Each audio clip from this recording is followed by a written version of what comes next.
n'ayez pas peur de vos rêves. Généralement, on a peur de nos rêves et on se met nous-mêmes nos propres barrières. Aujourd'hui, l'avancée technologique est telle que elle est transversale à tous les domaines. Bonjour à tous et bienvenue sur Avotech Hub, la chaîne qui a pour objectif de mettre en lumière les avancées technologiques en Afrique. Et dans ce nouvel épisode, je suis très heureux de recevoir Madame Jamila Taou, qui est la responsable des opérations et des projets au sein de Code Local. Code Local, pour information, c'est une organisation à but non lucratif qui a pour objectif justement d'aider les jeunes dans l'apprentissage des métiers de la tech au Niger, mais également en Afrique de façon un peu plus globale. Donc, sans plus tarder, je vais laisser Madame se présenter et nous parler effectivement de son rôle au sein de Code Local. Bonsoir. Alors, mon nom c'est Jamila Ataou. Comme vous l'avez dit, souligné plus tôt, je suis gestionnaire de projets et des opérations au niveau de Code Local. Je suis ingénieure télécom de formation et gestionnaire de projet. Donc, mon parcours a été de passer dans le domaine purement public, privé, vers un domaine plus public et éventuellement vers l'enseignement. D'accord, très bien, très intéressant. Donc, c'est effectivement une personne qui travaille dans le domaine qu'on échange avec aujourd'hui. Et parlant de Code Local, quelle est la mission principale de l'organisation? Alors, Code Local a pour mission principale de former de jeunes talents au métier de codeur pour répondre à un besoin de ressources humaines au niveau du Niger, mais également d'une façon plus étendue au niveau de la région du Sahel. D'accord. Et en termes d'organisation actuellement, ça fait déjà combien d'années qu'elle a été mise en place? Alors, Code Local a une existence d'à peu près 4 ans, sachant qu'à un moment donné, on avait eu le Covid qui nous a fait faire une pause d'à peu près un an et demi en termes de fonctionnement. Euh, mais actuellement, on est déjà à 3 cohortes, ce qui correspond à 3 années de fonctionnement plein. D'accord. Et quand on parle de code local, ça me rappelle beaucoup de l'école 42, si je ne me trompe pas, qui est en France. Et en termes de méthodologie d'enseignement, ça se passe comment? Parce que je pense que ça ressemble un peu à l'école 42. Alors, en réalité, Code Local s'est beaucoup inspiré justement du modèle pédagogique de l'école 42 et de Andela. Je ne sais pas si vous connaissez Andela, cet non, je connais pas. établissement. Alors, Andela, c'est un peu le même système que l'école 42, mais ils font en plus du placement de leurs étudiants ou de leurs apprenants dans les entreprises.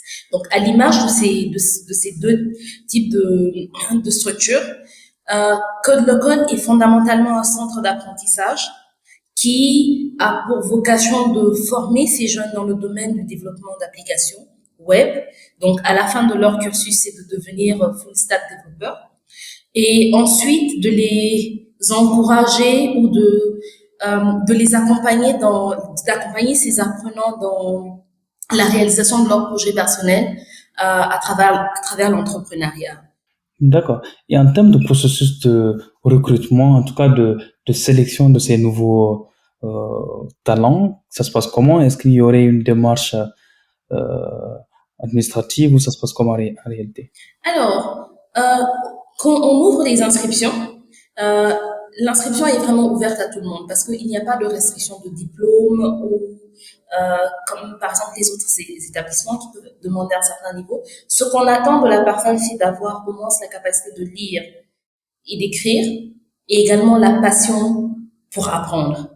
Parce que c'est les deux éléments qui sont phares. Lire forcément, parce que si on veut utiliser des outils et qu'on doit apprendre de nouveaux trucs, il faut qu'on ait la capacité de comprendre dans le langage dans lequel on est en train cet apprentissage est disponible. Mais en plus, on n'a pas de blocus par rapport à l'entrée en termes de diplôme parce que on sait à quel point il est important de rendre ça accessible à toutes les couches sociales pour permettre à chacun de pouvoir avoir l'expérience de pouvoir rentrer et d'apprendre un métier. Parce qu'à la fin de cette année d'apprentissage, on sort quand même un professionnel qui est apte à travailler dans le domaine. D'accord, très intéressant. Mais comment faites-vous pour justement pousser à ces jeunes de rester motivés? Parce que quand on parle de méthodologie d'enseignement, c'est quand même très différent des méthodes disons, qu'on connaît tous. Et ça se passe comment en termes de motivation pour pousser à ces jeunes d'apprendre très rapidement? Alors, je vais peut-être revenir un peu plus en arrière par rapport à la précédente question en termes de notre méthode de sélection. Il est vrai que le programme en termes d'inscription est ouvert à tout le monde, mais on a un processus de sélection qui est un processus de sélection naturel qu'on met en place, qu'on appelle la piscine. C'est-à-dire que c'est un mois d'apprentissage intense durant lequel on évalue la capacité de l'étudiant à supporter la pression, sa motivation en termes d'apprentissage, sa capacité à résoudre des problèmes complexes. Donc, à la fin de ce mois, il y a ce qu'on appelle une sélection naturelle qui se fait. Parce qu'on sait forcément que les personnes les plus motivées seront forcément celles qui vont être en top de la liste. Donc, ces personnes sont identifiées, sont recueillies. Et également, il y a un test psychotechnique qu'on fait également pour pouvoir savoir est-ce que, par exemple, cette personne a la capacité de pouvoir travailler avec ses pairs, étant donné que la pédagogie qu'on applique, c'est une pédagogie basée sur les projets. Il n'y a pas d'enseignant conventionnel. Donc, traditionnellement, on a des enseignants qui nous enseignent, mais dans ce cas, on n'a pas d'enseignant. Ça veut dire que il faut que j'ai la capacité de pouvoir interagir avec les personnes qui sont autour de moi. Il faut que j'ai la capacité d'accepter les critiques. Parce que quand je suis en train d'apprendre avec quelqu'un que je vais voir comme étant quelqu'un du même niveau que moi, j'aurai tendance à remettre en question les critiques venant de cette personne. Donc, ça permet également de faire un travail sur le mental de ces jeunes pour leur faire comprendre, écoutez, votre meilleure source de connaissances et la meilleure façon pour vous d'évoluer, c'est de vous reposer sur vos pairs. Donc, on est sur une pédagogie sur l'apprentissage par les projets. Ensuite, le deuxième aspect de cette pédagogie, c'est que c'est du peer learning, c'est-à-dire que, comme je l'ai dit, on, on travaille avec les personnes qui sont autour de nous. Je travaille, mais si je veux m'évaluer, si j'ai un blocus, je vais chez quelqu'un qui est dans le même environnement que moi et je lui dis, écoute, j'ai telles difficultés, est-ce qu'on peut s'asseoir pour discuter, pour savoir comment je puisse avancer par rapport à un projet. Et je pense que le dernier aspect va être le fait qu'il y ait des mentors qui sont des gens, en général, c'est des professionnels ou de jeunes professionnels vraiment qui sont là pour assister, c'est-à-dire vous voyez un peu quand on travaille en tant que développeur, généralement on a cette personne qui joue le rôle de team lead et qui est là en réalité pour s'assurer que l'idée générale du projet, on l'a bien compris, on reste sur les lignes directrices, pour s'assurer qu'on respecte les lignes directrices du projet. Cette personne est là également pour faire du code review avec nous, s'assurer que la manière dont on est en train de coder, elle correspond vraiment à ce qui doit être fait en tant que développeur. Donc, les mentors jouent ce rôle. Donc, en gros, on a trois axes. Le fait qu'on c'est un apprentissage basé sur les projets. Donc, notre objectif, c'est de finir le projet. Le deuxième aspect, c'est l'apprentissage par les pairs. Donc, forcément, je suis obligée d'apprendre à travailler en équipe, d'apprendre à travailler avec les ressources qui sont autour de moi. Et le dernier aspect, c'est le mentorat qui est là. Donc, on a ces mentors qui sont là pour apprendre à ces jeunes je dirais, les ficelles du métier d'un point de vue professionnel. Très, très intéressant. Très belle méthodologie. En tout cas, même en France, il y a pas mal de personnes qui sortent de cette école et qui s'avèrent être très talentueuses. Et parlons de défis, parce que je sais quand même, c'est une méthode qui est très compliquée à mettre en place, je pense. Et en termes de défis, quels sont les défis auxquels vous avez eu à faire face? Alors, je pense que le plus gros défi sur lequel on doit faire face, auquel on a eu à faire face en termes d'implémentation de cette technologie, c'est plus lié aux étudiants. Vous voyez, c'est quelque chose de totalement nouveau pour eux. Imaginez à quel point ils peuvent être désorientés de rentrer dans une salle et on vous dit, bah, écoutez, vous avez votre projet au tableau ou sur votre machine, on vous donne le projet, allez-y, faites à votre convenance. C'est vraiment une approche qui les désoriente totalement. Mais la contrepartie, c'est qu'on a quand même une équipe qui est extrêmement bien formée, une équipe qui est là sur laquelle ils peuvent se reposer.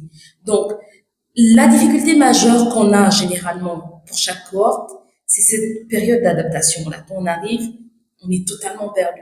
Mais je pense que l'écosystème est fait de telle sorte que après quelques semaines, quelques mois, naturellement, ces jeunes-là s'adaptent à ce modèle. Et d'ailleurs, on retrouve beaucoup qui prennent plaisir à ce système parce qu'ils se disent, du coup, ce n'est pas comme si je dois challenger la personne qui est avec moi. Non. Mon challenge principal devient moi-même. Ça veut dire que je dois faire en sorte de me dépasser moi-même en termes d'apprentissage. Tout à fait, tout à fait. Et en termes de compétences, quelles sont les compétences auxquelles ces étudiants acquièrent à la fin de leur cursus, disons à la fin de leur formation? Alors, fondamentalement, on est développement web. Donc, à la fin de leur cursus, ils deviennent des développeurs web front-end et back-end, donc full stack. L'objectif à la fin de la formation, c'est de leur donner la capacité justement d'être prêts professionnellement. Mais également, il y a l'aspect UX UI qui est développé. Parce qu'à un moment donné, on s'est rendu compte il y a certaines qui sont naturellement plus une compétence naturelle dans cet aspect-là. Vous savez, ça reste quelque chose, quelqu'un du domaine, on sait tous que être plus UX, UI ou être back-end, c'est quelque chose qui relève littéralement du naturel. Il y a des gens qui, naturellement, quand ils vous font un design ou quelque chose, le rendu, il est beaucoup plus net, beaucoup plus, et naturellement, un modèle se met en place. Et ça permet de sortir des jeunes qui, en fonction de leur degré d'apprentissage, on arrive à identifier, mais telle personne peut être orientée ou spécialisée dans tel aspect par rapport à un autre. C'est vrai qu'on généralement le cursus c'est pour sortir des full stack développeurs, mais cela n'empêche que on a des gens qui se spécialisent à la fin de la formation vraiment dans UX UI. Parallèlement, ce que l'école essaie de mettre en place actuellement, c'est de développer deux pôles supplémentaires. Tout ce qui est le pôle IA et le pôle de cybersécurité. Donc, c'est des aspects aujourd'hui qui deviennent intrinsèques à tout ce qui est développement d'applications, que ce soit web, mobile ou embarqué, parce que c'est des éléments qui naturellement s'insèrent aujourd'hui dans tout ce qui concerne le développement d'applications. Très intéressant. Et est-ce que vous aurez quelques retours d'expérience de certains étudiants que vous aviez qui ont quand même réussi à se démarquer, disons, dans le monde Alors, professionnel? après ce programme, il est vrai qu'on a eu quand même pas mal d'étudiants qui ont réussi à se démarquer. Moi, ce que je fais, globalement, j'identifie trois axes. Trois axes. Le premier axe sera celui des étudiants qui, après l'expérience Code Local, ont décidé de tenter la piscine pour 42 ou 1337 qui est un modèle similaire en fait de Code Local. Et le fait d'être passé par Code Local leur a simplifié comment faire passer la piscine et comment s'intégrer pour pouvoir continuer les études. Et ça, c'est le retour d'expérience qu'on a, c'est que ces étudiants nous disent à chaque fois, écoutez, être passé par Code Local m'a permis de faire tomber certaines barrières en termes de découvrir ce type de domaine. Le deuxième aspect, c'est en termes d'entrepreneuriat. On a aujourd'hui pas mal d'étudiants qui ont fini par créer leur propre structure. Bien entendu, ils ont été accompagnés par Code Local dans ce processus de création de leur structure, mais ils ont quand même réussi à non seulement créer leur structure, mais générer de la valeur. C'est-à-dire que aujourd'hui, ils prennent également des étudiants de Code Local pour leur dire, écoutez, euh, venez, je vous encadre avec des stages professionnalisants qu'ils offrent pour vous dire, vraiment à quel point le système essaie plus ou moins de se mettre en place. Le dernier aspect, ce sera ceux qui ont utilisé l'expérience code local comme étant un accélérateur, c'est-à-dire un accélérateur d'un point de vue professionnel. Je suis en train de faire, je dirais n'importe quoi parce qu'on a tellement de profils. Supposons que je suis marketeur, que je passe un an à code local. À la fin de cette année, j'ai acquis des compétences qui m'ont permis d'avoir un profil un peu plus riche qui me permet aujourd'hui d'avoir accès à des métiers auxquels j'aurais peut-être pas eu accès avant mon passage au niveau de code local. Donc, ça leur permet de développer de nouvelles compétences qui leur permettent une certaine accélération d'un point de vue professionnel. Très, très intéressant. J'aime bien l'idée qui est mise derrière. J'aime bien. Et en termes d'avancées technologiques actuellement, comment voyez-vous le secteur technologique actuellement au Niger? Le secteur technologique actuellement au Niger, il faut le dire, hein, que ce soit au Niger ou toute la zone du Sahel, on est dans une phase un peu de balbutiement.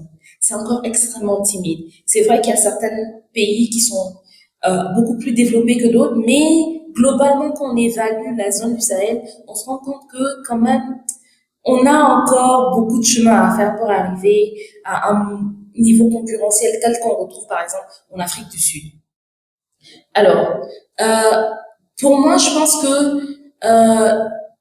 de par ce challenge qui existe, des initiatives comme Code Local, des centres d'apprentissage du même modèle que Code Local, peuvent permettre d'être des accélérateurs de développement justement de ce domaine numérique qu'on a en Afrique et spécialement dans la zone du Sahel, ce qui va nous permettre quelque part de nous rapprocher des populations, hein, parce que le fait qu'on récupère des gens, que des gens de différentes zones des différentes régions viennent pour se former, ça crée une certaine ouverture parce que à la fin de leur formation, ils retournent et ça fait littéralement on a quelqu'un qui devient porte-parole de Code Local ou de ces technologies-là, je dirais plus de ces technologies, dans la zone d'où il provient.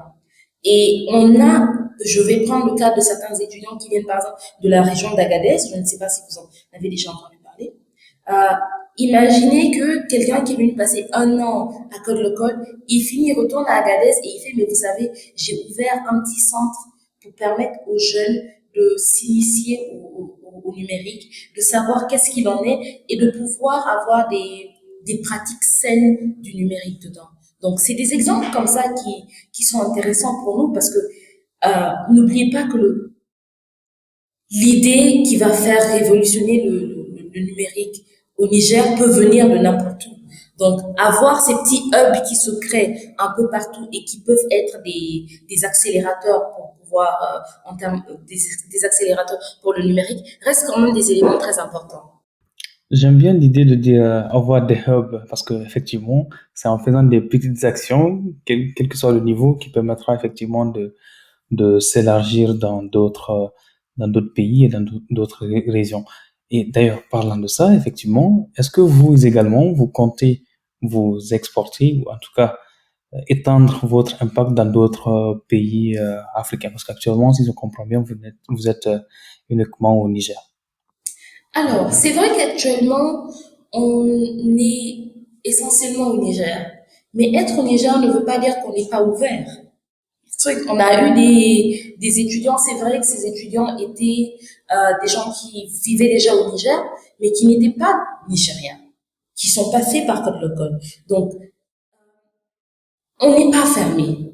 C'est vrai que notre but principal, c'est de créer de la valeur en termes de talent, mais également en termes d'avancées technologiques euh, au Niger. Mais le Niger ne reste que la première marche en fait vers le but qu'on essaie d'atteindre. Donc l'idée vraiment, c'est de s'ouvrir à toute la zone du Sahel. Parce que aujourd'hui, ce qu'on essaie de faire vraiment, c'est de pouvoir développer cette zone qui nous est si chère et de créer une certaine synergie autour de tout ce qui est développement numérique pour que, même si je suis à Zender ou à Maradi, que je puisse être à Conakry ou à Ziguinchor ou à Bamako et pouvoir en fait me dire mais j'ai la capacité d'aller dans une institution, dans un centre d'apprentissage de ce genre, de pouvoir échanger avec des gens de différentes cultures et de créer de la valeur ensemble, parce que tout simplement, à la fin de ce cursus, étant donné que c'est un centre où les gens vivent ensemble, ça renforce les liens, ça crée une certaine fraternité et ça permet d'avoir une meilleure vision en termes de développement de l'Afrique et particulièrement de la zone du Sahel. Effectivement, effectivement. En tout cas, je suis très très heureux de vous avoir franchement aujourd'hui. Et est-ce que vous aurez un dernier mot avant la fin? Alors, je pense que le dernier mot que je dirais, c'est euh, en termes de rêve, en termes d'apprentissage. Moi, je pense, je l'imagine plus comme un rêve. Un rêve, les gens ont tendance à penser que c'est quelque chose d'inatteignable. Mais en réalité, un rêve, c'est quelque chose qui, chaque matin qu'on se réveille, on a envie de le faire réaliser. Ce qui fait qu'on ne perd pas de vue ce qu'on veut atteindre. Alors, pour tous les jeunes qui vont éventuellement regarder cette émission, je vous dirais, n'ayez pas peur de vos rêves. Généralement, on a peur de nos rêves et on se met nous-mêmes de nos propres barrières. Aujourd'hui, l'avancée technologique est telle que elle est transversale à tous les domaines. Donc, quelqu'un qui est dans le numérique, qui n'ait pas l'impression qu'il est cantonné à un petit cercle ou un petit rectangle sur lequel il ne doit faire que ça.